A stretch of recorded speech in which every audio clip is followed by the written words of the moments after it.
Hey everyone, it's Tuesday the 30th of June. It is the end of the month, can you believe it? And then we are into month 7, 1st of July. Goodness, where's the time gone, huh? Where's the year? Right guys, we've got a great little workout for you today. Tuesday, so for time, we are doing 100 air squats, and from 100 air squats, we're going straight into a 1 kilometer run. Yay! It's going to be awesome. For those of you who love running, okay, it's only 1,000 meters. 1 kilometer. So it's 100 air squats. We're going to try and get those 100 air squats done as fast as you can, but with good squat mechanics. Knees open, weight on the heels, strong midline. The legs may be a bit wobbly for the first 200 meters or so, and then we're going to go straight into a 1 kilometer run.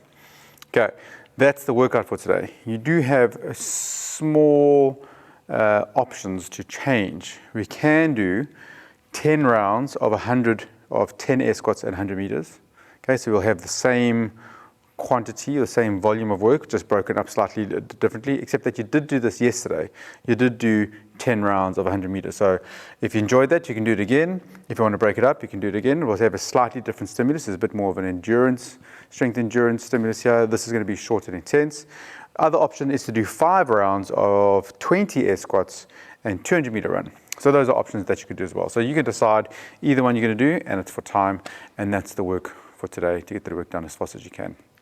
Okay, so air squats, really nice and simple with the air squats. We're going to focus on, we're going to do some good squat mobility at the beginning before we start. Make sure the hips and knees are working, but mostly weight in the heels, stomach nice and tight, chest up. I'm going to sit back into heels, hop, sit back, rest, 1. And we're going to go for a nice, good pace. 100 air squats if you can do 100. If you can do 10 rounds of 10, then you're doing for 10 air squats. If you're doing 5 rounds of 20, you're going for 20 air squats. Okay guys, you should be able to get those 100 air squats pretty much unbroken. It's a pacing strategy that you're going to go for if you're doing 100. If you're doing 10, then you're looking to go hard and fast for 10, run nice and hard for 100, come back in. If you're going for 20, it's still close on nice and fast for the 20, good strong pace for the 200, come back in. All right guys, really simple workout today. Enjoy it, decide what you want to do. If you need a bit more of a warm-up briefing, we've also got project inversion number 13 today. It's the last one in our series for the month, so stick with us. You're going to get upside down for those handstands and handstand walks. Right guys, warm up today. So you're going to go for a short little run. We're either going to go for a quick 5-minute run, if you can row, if you can cycle, do some jumping jacks. Let's get the warm-up going. And then we're going to do a warm-up.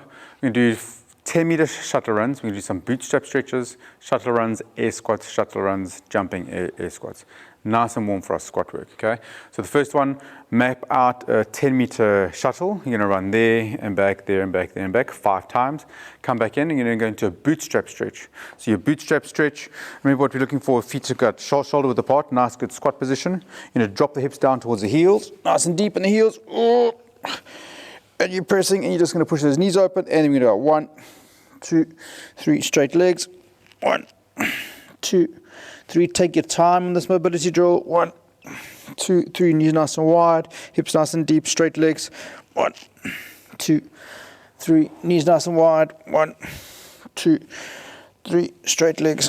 1, 2, 3. I'm going to do 10 reps of that bootstrap stretch. Take your time at the bottom, push the knees open, drop the hips as deep as you can, get that stretch inside the legs. Then we're going to go back into another 5 times 10-meter shuttle run, come back in and we go into air squats. So normal air squats, sitting back into hips, up, pressing back, nice and deep. Take your time. We're just warming up 10 air squats. From that, going to 10-meter shuttle runs, there and back 5 times. And then the last one, starting to feel a little bit warmer now. I'm going to go into jumping squats. So hips back, up, press, 1, 2, 3, 4, and you're doing 10 jumping air squats.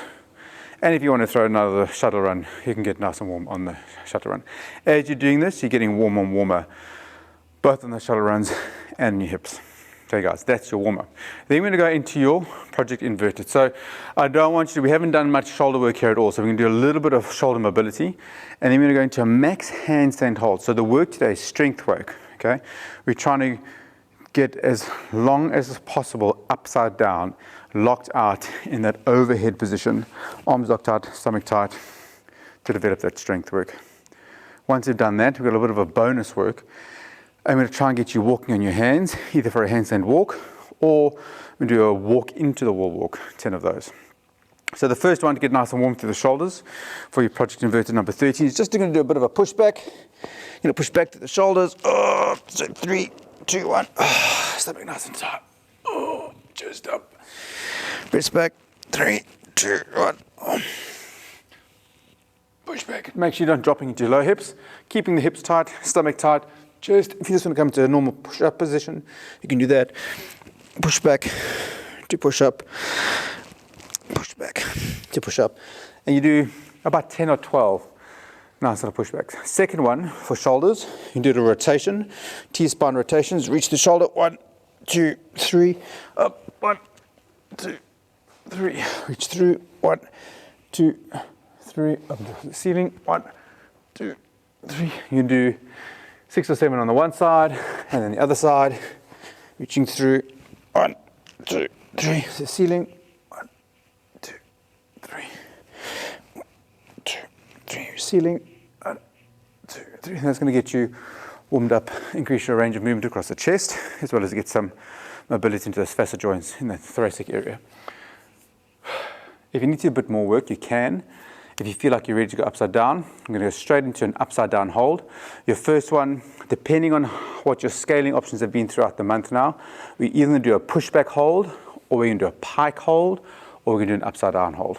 So your first one, okay, is just doing a pike hold, and you're going to hold, and you're timing yourself, tick, clock, and then time yourself, try and go your max time, arms locked out, pressing to the shoulders, stomach nice and tight. I'm not getting lazy, I'm not letting my chest come forward, I'm keeping that chest pressing backwards, hips pressing back, and that's my nice lockout for the pike position. If you're going to do it up against the wall, then we're going to go up against the wall. You can do that pike position, so you can start in a push-up position if you want, or just hands and knees. Push back through that position first, so you've already got a strong lockout on your arms, and then from there, keeping that lockout, you take your feet halfway up, and there is my pike position up on the wall, tummy tucked in, press to the shoulders, and you're holding, press, press, press, for as long as you can. Okay, 30 seconds, 45 seconds, a minute. You may even go up to a minute and a half. Try and remember, if you've got it written down, how long your last max hold, I think we did this about 2 weeks ago, what your max hold time was. Try and remember what it was. Try and beat that today. Last one is going to be upside down. So we're going to go into a full upside down hold. 3, 2, 1. Picking up. Remember the bum's not on the wall. Hips up off the wall. Press to the shoulders. And start your clock. And squeeze the glutes.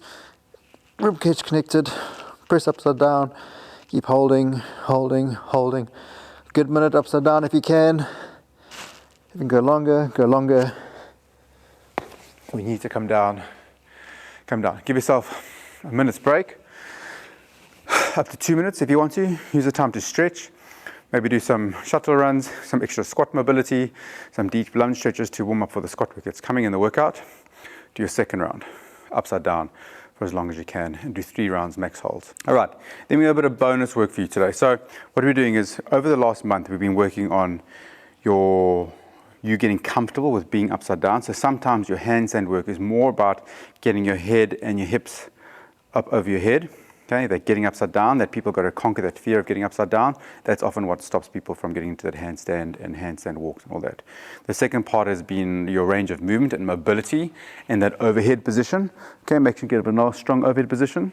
That's what can limit your handstand walks and your handstands. The third one is that strength work in an overhead position. So there's 3 things of what we've been working on. Today we've got to try and bring all of that together. We're going to bring in the fear of being upside down. If you've conquered that, your mobility work, because you need a good range of movement to be an overhead. That strength position in overhead, and then also your balance.